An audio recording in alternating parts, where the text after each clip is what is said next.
जब मुझे अकेले ही लड़ना है तो मैं मजलिस का मुकुट पहन करके क्यों आरोप लूं? एक तो वोट भी ना मिलना, उसके ऊपर से जो है कि फिर ये बिना ताकत वाला ये संगठन, आपका साथ ना मिलना, आपका सहयोग ना मिलना, आपका विचार ना मिलना, और उसके बाद चुनाव हार जाना।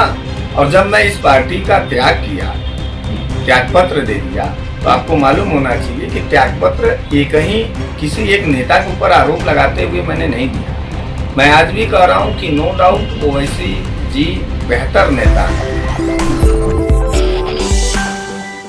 और आना भी चाहिए। तीसरी बात, मैं अभी जिस पार्टी से लड़ा हूं चुनाव विधानसभा का, मजलिस इत्तेहादुल मुस्लिमीन से, यानी MIM से, तो MIM के लोगों से मैं एक बात कहना चाहता हूं कि देखिए, वफादारी आप चाहते हैं हमसे, ये बेहतर, ठीक है, हर आदमी एक दूसरे आदमी से वफादारी चाहता है, लेकिन आपने क्या कभी सोचा है कि मुझ जैसे कैंडिडेट को भी आपके वफादारी की जरूरत थी?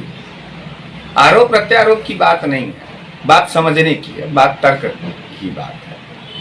अगर मैं तो लड़ा, इतना बड़ा कलेजा किया कि मैं बनारस जैसे शहर में जाकर के मजलिस के पार्टी से चुनाव लड़ा, और आपका साथ ना मिलना, आपका सहयोग ना मिलना, आपका विचार ना मिलना, और उसके बाद चुनाव हार जाना।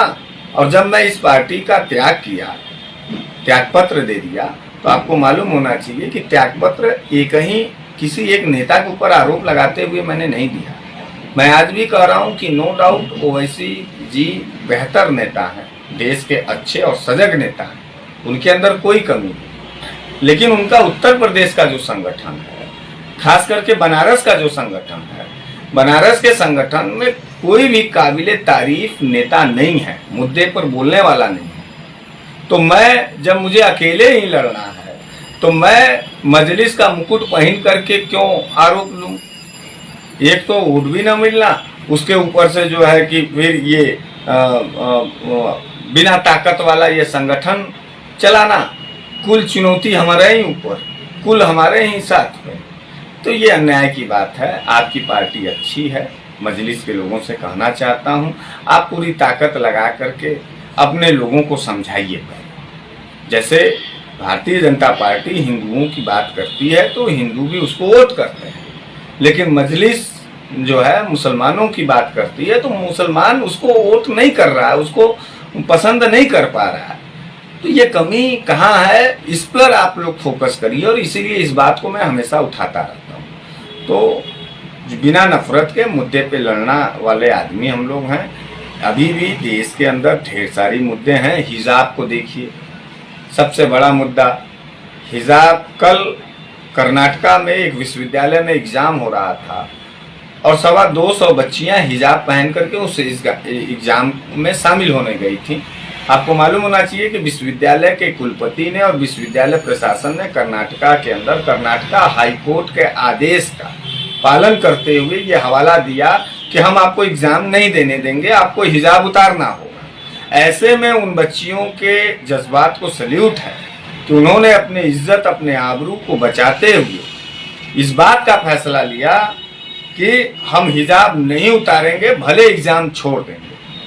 तो वो सारे बच्चियां जो थी 200 के लगभग, उन्होंने अपना एग्जाम छोड़ा अपने मर्यादा के लिए, अपने इज्जत के लिए। मैं उन तमाम बहन बेटियों को सल्यूट करता हूं कि कम से कम ये जज्बा, ये ताकत आपके अंदर आया। मैं लेकिन एक बात और भी कहना चाहता हूं सरकार से, और खास करके हाई कोर्ट के जजों, माननीय जजों से, कि जज महोदय, हिजाब, दुपट्टा और घूंघट इस भारत देश की बहन बेटियों की लाज है, इज्जत है, और इतनी भी स्वतंत्रता का अधिकार न दे दिया जाए कि लोग किसी का हिजाब जबरदस्ती और दुपट्टा खींचने लगे। मैं बार बार इस बात के खिलाफ हूँ।